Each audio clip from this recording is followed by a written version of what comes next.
प्यारे बच्चों, class 11th विषय इकोनॉमिक्स आर्ट्स पेपर का एग्ज़ाम बचा हुआ है। तो बहुत सारे बच्चों ने रिक्वेस्ट किया था कि और महत्वपूर्ण क्वेश्चन बताइए सर।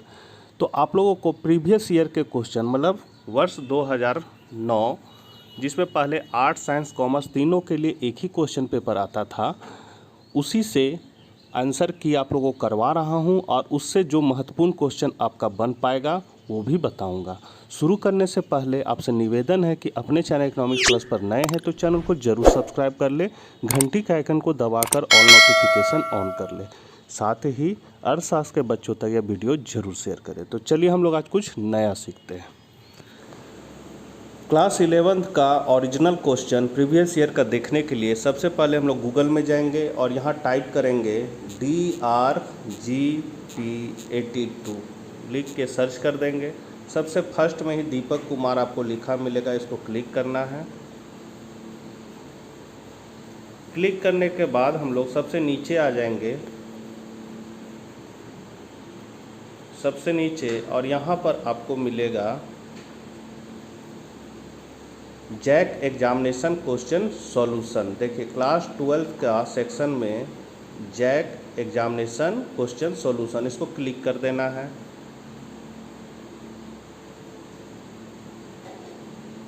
क्लिक करने के बाद आपका जैक का क्वेश्चन पेपर खुल जाएगा।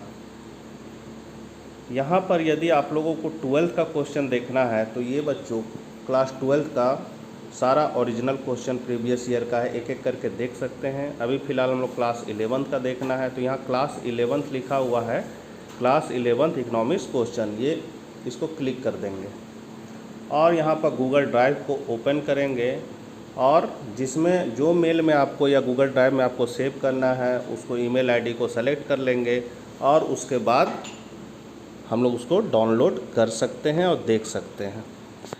आप लोग देख सकते हैं जो जो इम्पोर्टेंट होगा उसी को हम लोग देखेंगे। तो अर्थशास्त्र के पिता कौन माने जाते हैं? Adam Smith. यहाँ पर दूसरा क्वेश्चन था बच्चों 2009 में आया हुआ है क्वेश्चन, निम्नलिखित श्रृंखला को अवरोही क्रम में क्रमबद्ध करें। अवरोही क्रम मतलब होता है कि पहले बड़ा नंबर लिखना है, उसके बाद उससे छोटा, उसके बाद उससे छोटा, जिसको हम लोग डिसेंडिंग ऑर्डर कहते हैं। तो यहाँ 5, 16, 18, 2, 13, 15, 3, 19, 17, 20 दिया हुआ है। तो इसको हम लोग अवरोही क्रम में सजाएंगे। तो सबसे पहले बड़ा नंबर 20, उसके बाद इससे छोटा है आपका 19, उसके बाद 18, उसके बाद 17, उसके बाद 16, उसके बाद 15, फिर 13, 5, 3 और 2। अब ये आप सही लिखें कि नहीं, तो यहाँ ये नंबर को गिन लीजिए और इसको नंबर को गिन लीजिए कितना नंबर है, दोनों एक्यूरेट हो गया, मतलब सही लिखे हैं। अगला क्वेश्चन है सहगणना विधि से आप क्या समझते हैं? तो अनुसंधान के क्षेत्र में समूह की प्रत्येक इकाइयों के बारे में समंक एकत्रित करना ही सहगणना विधि कहलाती है। मतलब जब भी हमको डाटा को जमा करते हैं तो वो सहगणना कहलाता है। विस्तार क्या है? तो बच्चों ये आपका सिलेबस में नहीं है, इस बार नहीं पढ़ना है तो इसको छोड़ दिया जाए। अगला क्वेश्चन है केंद्रीय प्रवृत्ति की माप का दूसरा नाम क्या है? तो इसको हम लोग कहते हैं सांख्यिकीय माध्य। अगला है सांख्यिकी के किन्हीं 3 कार्यों का उल्लेख कीजिए। तो है तथ्यों की तुलना करना, व्यक्तिगत अनुभव व ज्ञान में वृद्धि करना, नीतियों के निर्धारण में सहायक, और सांख्यिकी दूसरे विज्ञानों के नियमों की जांच करती है। अगला क्वेश्चन है उपभोक्ता जागरूकता योजना के उद्देश्य क्या है? तो इसका पहला उद्देश्य है उपभोक्ताओं में उनके अधिकारों और जिम्मेदारियों के प्रति जागरूकता पैदा करना, उपभोक्ताओं को टेलीफोन और व्यक्तिगत रूप से परामर्श प्रदान करना, तीसरा उपभोक्ता विवादों को कोर्ट से बाहर निपटाने के लिए सहायता प्रदान करना। अगला क्वेश्चन है बहुगुणी दंड चित्र का अर्थ बताइए। तो बहुगुणी दंड चित्र में 2 या 2 से अधिक परस्पर संबंधित तत्वों को दिखलाने के लिए एक से अधिक दंडों का प्रयोग किया जाता है, इसलिए इसे बहुगुणी दंड चित्र कहते हैं।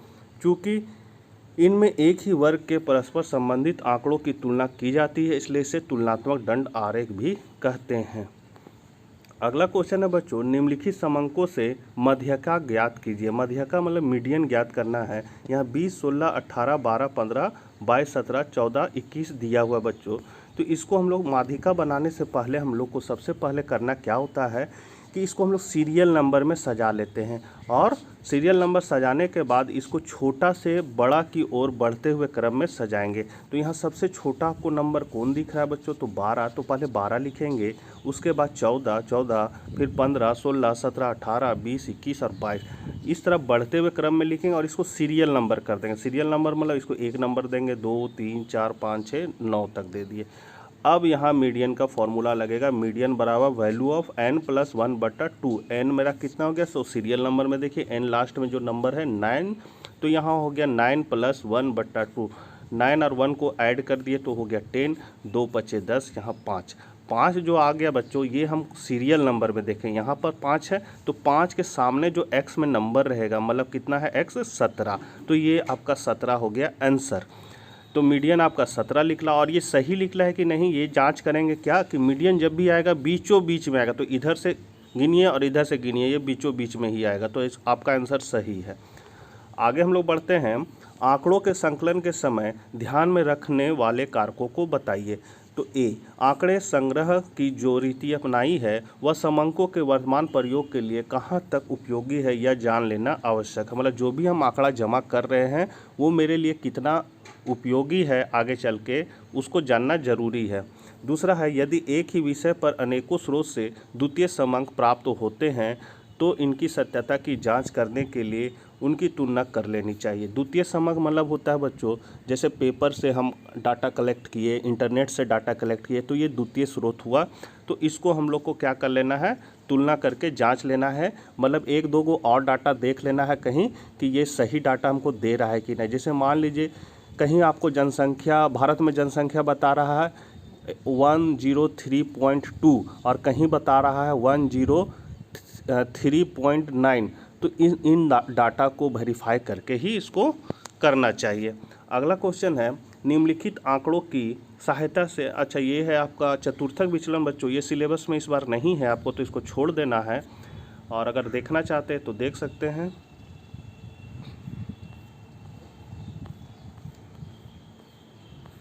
अगला क्वेश्चन है, इंपॉर्टेंट है बच्चों, धनात्मक तथा ऋणात्मक सहसंबंध में अंतर स्पष्ट कीजिए। तो धनात्मक व ऋणात्मक सहसंबंध का वर्णन निम्नलिखित है। धनात्मक सहसंबंध, तो धनात्मक सहसंबंध से आशय है कि दो चर श्रेणियों में परिवर्तन की दिशा का एक समान होना। जैसे यदि किसी श्रेणी में वृद्धि हो तो संबंधित श्रेणी में भी वृद्धि हो एवं कमी की दशा में कमी हो, जैसे पूर्ति व कीमत। ऋणात्मक सहसंबंध कहने मतलब धनात्मक सहसंबंध क्या हुआ कि एक अगर बढ़ रहा है तो दूसरा भी बढ़ेगा, तो उसको हम लोग धनात्मक सहसंबंध कहेंगे। मतलब जैसे कीमत बढ़ा तो पूर्ति भी बढ़ेगा, तो दोनों बढ़ रहा है तो ये धनात्मक हुआ। ऋणात्मक सहसंबंध, तो ऋणात्मक सहसंबंध से तात्पर्य होता है कि किसी चर, यहाँ 4 लिखा गया बच्चों, यहाँ चर होगा, जैसे यहाँ पर चर लिखा हुआ इसी तरह यहाँ चर होगा। किसी चर श्रेणियों में परिवर्तन की दिशा का विपरीत होना, अर्थात यदि एक चर में वृद्धि हो तो अन्य संबंधित चर में कमी हो एवं कमी होने पर वृद्धि हो। कहने मतलब है ऋणात्मक मतलब होता है एक मांग में मूल्य में अगर वृद्धि हो रही है तो मांग क्या होगा? घटेगा, और मूल्य में कमी हो रही तो मांग बढ़ेगा। तो एक में वृद्धि तो दूसरा में कमी, मतलब उल्टा प्रभाव हो रहा है, तो इसको हम लोग ऋणात्मक सहसंबंध कह सकते हैं। अगला क्वेश्चन है, ये भी इंपॉर्टेंट है बच्चों, निम्न आंकड़ों से परमाप विचलन की गणना कीजिए। x दिया हुआ और f दिया हुआ, मतलब ये डिस्क्रीट सीरीज खंडित श्रेणी का प्रश्न है। तो इसको बनाने के लिए हम लोग सबसे क्या पहले करेंगे, x और f लिख लिए, इसको हम लोग इस तरह खड़ा में लिख देंगे x और f। इसके बाद f और x को गुना कर दें तो fx निकल जाएगा, मतलब 10 को 4 से गुना करें 40, 12 × 25 60, 14 × 7 98, fx निकल गया। इसको जोड़ देंगे बच्चों, f को भी जोड़ देंगे, उसके बाद माध्य निकालेंगे। माध्य बराबर होता है सिग्मा fx बट्टा सिग्मा f। सिग्मा fx कितना निकला आपको, मतलब इसको जब हम लोग इसको इससे गुना करेंगे तो ये तैयार हुआ, और इसको पूरा को जोड़ देंगे तो सिग्मा fx मेरा निकला 350 और सिग्मा f निकला 25। तो यहाँ बैठा देंगे सिग्मा fx की जगह 350, सिग्मा f की जगह 25। अब 25 से 350 को भागा लगाएंगे तो 14 आ जाएगा बच्चों। तो ये मेरा जो है सो डिवीज़न कहलाएगा। यहाँ पर हम लोग लिख देंगे डिवीज़न बराबर 14, और ये जो लिख लेगा ये dx कहलाएगा। अब हम लोग x से इसको dx डिवीज़न जो निकला है उसको घटाएंगे, मतलब 10 - 14 - 4, 12 - 14 - 2, 14 - 14 0, 16 - 14 2, 18 - 14 4, इस तरह घटाएंगे। उसके बाद f और ये dx को आपस में गुना कर देंगे, मतलब 4 और 4 16 हो गया, 5 दूनी 10, 7 को 0 से करें 0, 5 दूनी 10 कर दिए गुना। उसके बाद ये dx को इस f dx से गुना कर देंगे, मतलब 4 को 16 से गुना करें तो 64, माइनस माइनस हो गया प्लस, 2 को 20 से गुना करेंगे, 2 को 10 से गुना करेंगे 20, ये 0, 2 को 10 से गुना 20 और ये 64, f dx स्क्वायर ये कहलाएगा। अब इसको जोड़ देंगे बच्चों। अब परमाप विचलन का फॉर्मूला है, परमाप विचलन बराबर √ सिग्मा f dx स्क्वायर बट्टा sigma f। Sigma f dx square कितना निकला 168, सिग्मा f कितना है 25, इसको इसमें भागा लगा देंगे तो 6.72 आ जाएगा, इसका वर्गमूल निकालेंगे तो 2.59 आ जाएगा। इसी का 8वां में क्वेश्चन था और ये भी इम्पोर्टेंट है, आपका सिलेबस में है।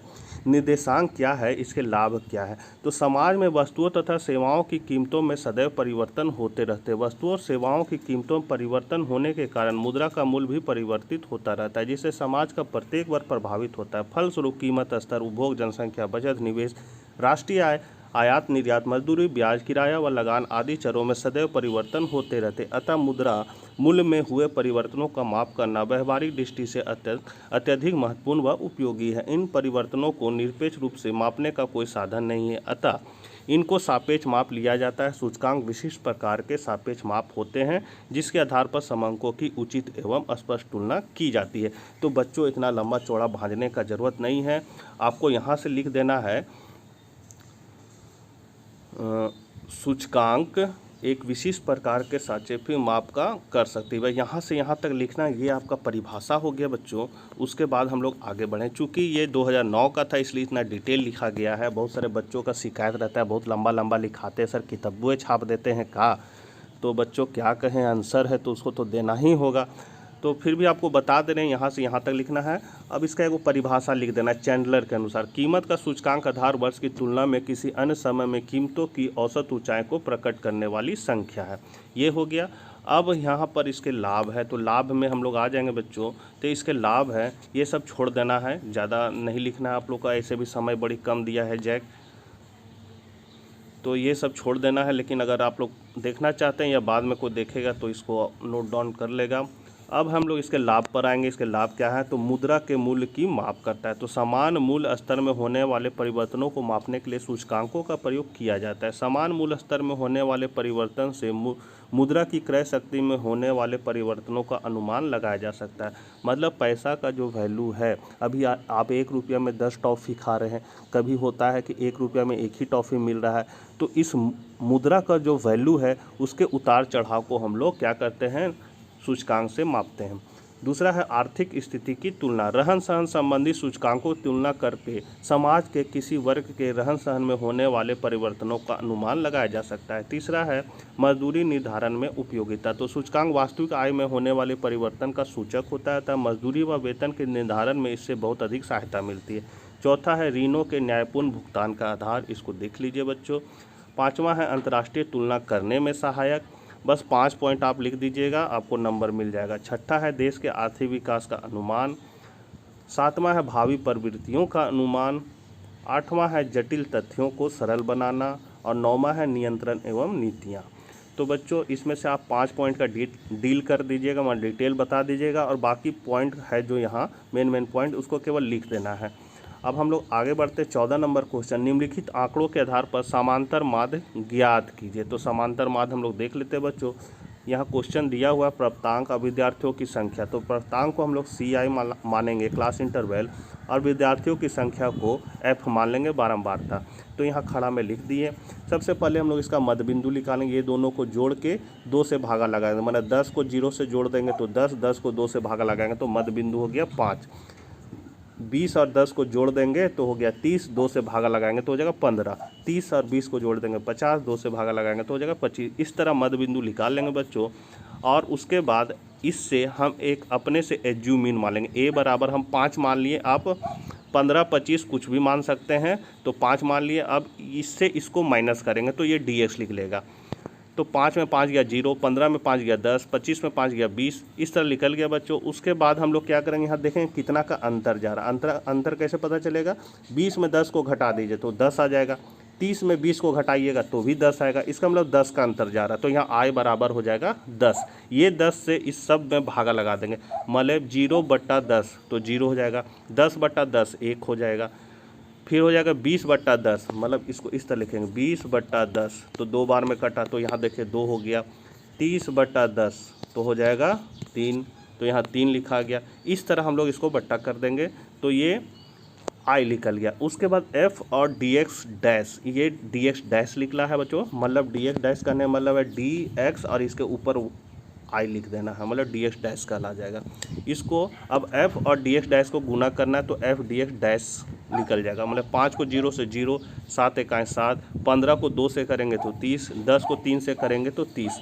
ये f dx निकल गया। इसको जोड़ देंगे बच्चों, इसको जोड़ देंगे और माद का फॉर्मूला होता है माद बराबर a plus sigma f dx dash बट्टा सिग्मा f इंटू आई। ये स्टेप डेविएशन का फॉर्मूला है बच्चों। तो इसमें a कितना है तो a यहाँ हम लोग माने हैं काल्पनिक माद 5, तो a की जगह हम लोग बैठा देंगे 5 plus sigma f dx dash कितना है तो 124 बैठा दिए, सिग्मा f है 50 बैठा दिए, आई कितना है तो आई हम लोग 10 लिए थे, अंतर 10 का जा रहा था तो 10 लिए थे, तो आई की जगह हम लोग 10 बैठा देंगे और इसको सॉल्व कर देंगे।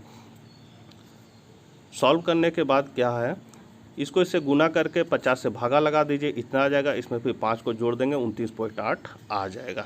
अब अगला क्वेश्चन था निम्न आवृत्ति वितरण से बहुलक ज्ञात कीजिए। x दिया हुआ f दिया हुआ है, तो हम लोग इसका बहुलक निकालना है। तो बहुलक निकालने के लिए क्या करते हैं, 2-2 का जोड़ी 2 घर में और 3-3 का जोड़ी 3 घर में बनाते हैं। तो सबसे पहले यहाँ जो सी आई है इसको हम लोग x मान लिए हैं और ये f है, यहाँ लिख दिए हैं x बराबर 0 से 10, 10 से 20, 20 से 30, 60 से 70 और f को लिख दिए। इसमें f में जो सबसे बड़ा नंबर होता है बच्चों उसी का x वाला आंसर होता है। तो यहाँ बड़ा है 28, तो आपका 30 से 40 में ही लैच करेगा बहुलक। लेकिन फिर भी अगर हम इसको ग्रुप मेथड से बना सकते हैं। ग्रुप मेथड से बनाने का तरीका है कि 2-2 का जोड़ी 2 घर में बनाना है और 3-3 का जोड़ी है सो 3 घर में बनाना है, मतलब टोटल आपको 6 घर बनाना है। यहाँ टैली मार्क रहेगा और यहाँ नंबर रहेगा। तो 2-2 का जोड़ी 2 बार बनाने में मतलब है कि यहाँ 2 का जोड़ी मतलब 12 और 5 को जोड़ देंगे 17, 18 28 को जोड़ देंगे 46, 15 9 को जोड़ देंगे 24 और 7 का तो जोड़ी नहीं है तो इसको छोड़ देंगे। उसके बाद ये लाइन तीसरा घर में जब आएंगे तो 5 जो है ये 0 से 10 वाला लाइन को छोड़ देंगे और 10 से 20 वाला लाइन में 12 और 18 को जोड़ देंगे और इसका बीचों बीच में 30 लिख देंगे। 28 और 15 को जोड़ देंगे तो बीचों बीच में 43 और 9 और 7 को जोड़ देंगे 16। ये 2-2 का जोड़ी 2 घर में बन गया बच्चों। अब 3-3 का जोड़ी 3 घर में बनाना, तो फिर यहाँ शुरू से स्टार्ट करेंगे। 5, 12 और 18 को जोड़ देंगे और यहाँ बीचों बीच में लिखेंगे 35, फिर 28, 15, 9 को जोड़ देंगे और इसका बीचों बीच में लिखेंगे 52। इसका जोड़ी नहीं बन रहा है 7 का तो छोड़ देंगे। फिर यहाँ पर 0 से 10 वाला घर को छोड़ के 5वां घर में 12, 18 और 28 को जोड़ेंगे तो मेरा आ जाएगा 58। फिर 15, 9, 7 को जोड़ेंगे तो हो जाएगा 31। उसके बाद हम लोग यहाँ से स्टार्ट किए थे, मतलब 10 से 20 वाला घर से। अब हम लोग छठा घर में क्या करेंगे, 0 से 10 वाला लाइन को भी छोड़ देंगे, 10 से 20 वाला भी लाइन को छोड़ देंगे। अब 20 से 30 वाला से शुरू करेंगे तो 18, 28 और 15 को जोड़ देंगे और 30 से 40 वाला लाइन में लिख देंगे 61 यहाँ पर। अब जो बड़ा है नंबर उसको गोल गोल कर देंगे, बड़ा नंबर को गोल गोल कर दिए। अब 28 किस में है तो ये यहाँ एक लाइन खींच देंगे। 46 कितना है तो 2 घर को जोड़ने पर आया, मतलब 18 और 28 को जोड़ने पर, तो 18 में एक लाइन और 28 वाला में एक लाइन खींच देंगे। फिर 43 आया है 28 और 15 को जोड़ने पर, तो 28 वाला लाइन में एक लाइन और 15 वाला लाइन में एक लाइन। इस तरह जोड़ के बच्चों टैली मार निकालेंगे और यह नंबर बैठाएंगे। ये 1 है, ये 2 है, ये है आपका 5, मतलब 1 2 3 4 और ये कटा है 5, 2 है और ये 1 है। तो यहाँ 5 का x में देखेंगे क्या है तो ये लाइज किया हमारा 30 से 40। यहाँ लिख दिए हैं मोड लाइज बिटवीन 30 से 40 इन क्लास इंटरवल। तो ये जो 30 से 40 है आपका, ये जो 30 है ये L1 कहलाएगा और ये L2 कहलाएगा, मतलब ये 30 L1 कहलाएगा, 40 L2 कहलाएगा, 18 F0 कहलाएगा, 28 F1 कहलाएगा और ये 15 F2 कहलाएगा। तो इसको याद रखना है।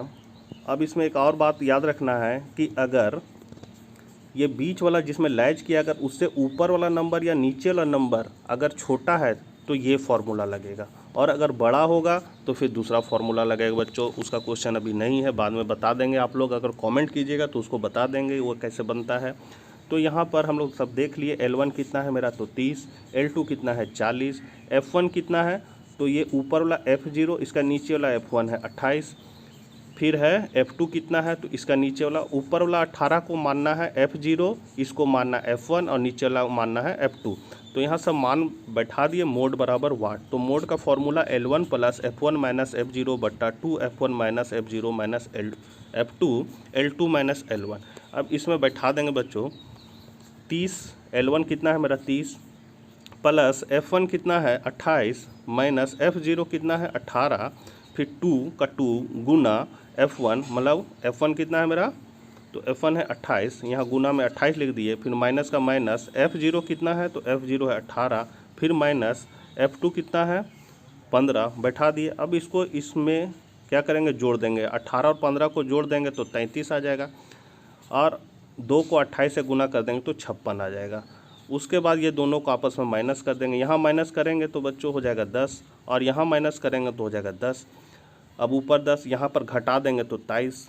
अब यहाँ इसको सॉल्व करेंगे तो मेरा आ जाएगा इतना। इसको आप लोग सॉल्व कर लीजिएगा बच्चों, काहे कि वीडियो बहुत लंबा हो जा रहा है, थोड़ा सा जल्दी जल्दी अब कर रहे हैं। देखिए, निम्न समकों से कार्ल पियर्सन का सहसंबंध गुणांक ज्ञात करना, ये भी इंपॉर्टेंट है बच्चों, मॉडल क्वेश्चन में भी दिया हुआ था। x है और y है, तो x और y लिख लिए। x से हम अपना काल्पनिक माध्य लेंगे तो a बराबर हम 6 ले लिए हैं। अब इससे dx लिख लेगा, तो 6 में 6 को माइनस करेंगे तो 0, 8 में 6 को, ये कहाँ से आया तो ये क्वेश्चन में है, ये क्वेश्चन x का लिख दिए खड़ा में, y का लिख दिए खड़ा में। अब x से कोई अपने से नंबर हम ले लेंगे, तो यहाँ 6 लिए हैं, आप 8 भी ले सकते हैं, 12 भी ले सकते हैं। अब ये जो लिख लेगा ये dx लिख लेगा, तो 6 में 6 को घटाएंगे 0, 8 में 6 को घटाएंगे 2, 12 में 6 को घटाएंगे तो 6 निकल जाएगा dx।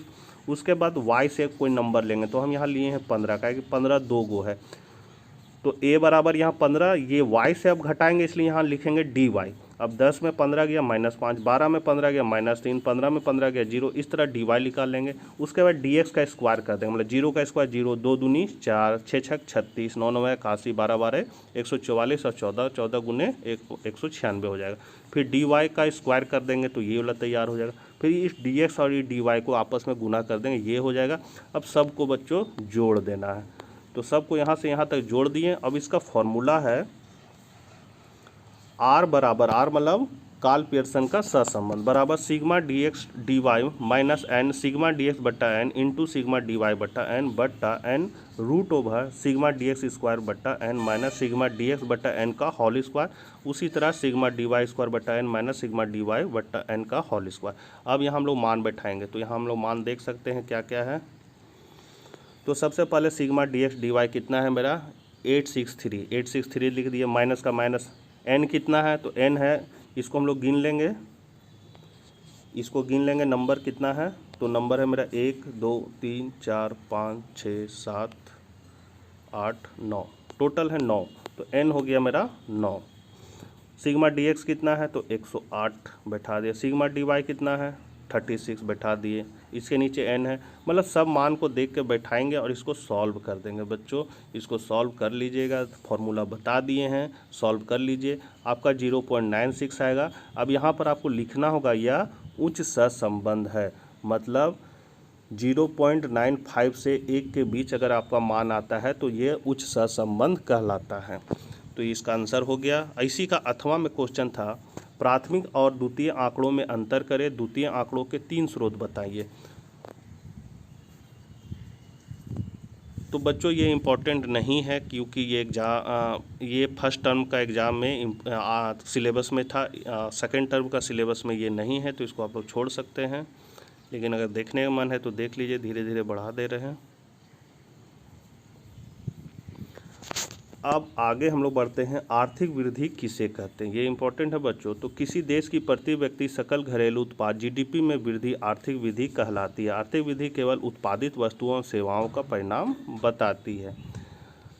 तो बच्चों वीडियो बहुत लंबा हो रहा है, अब हम लोग इसको सेकेंड पार्ट के वीडियो में देखते हैं। मिलते हैं नेक्स्ट वीडियो में, तब तक ले आज्ञा दीजिए, बाय बाय।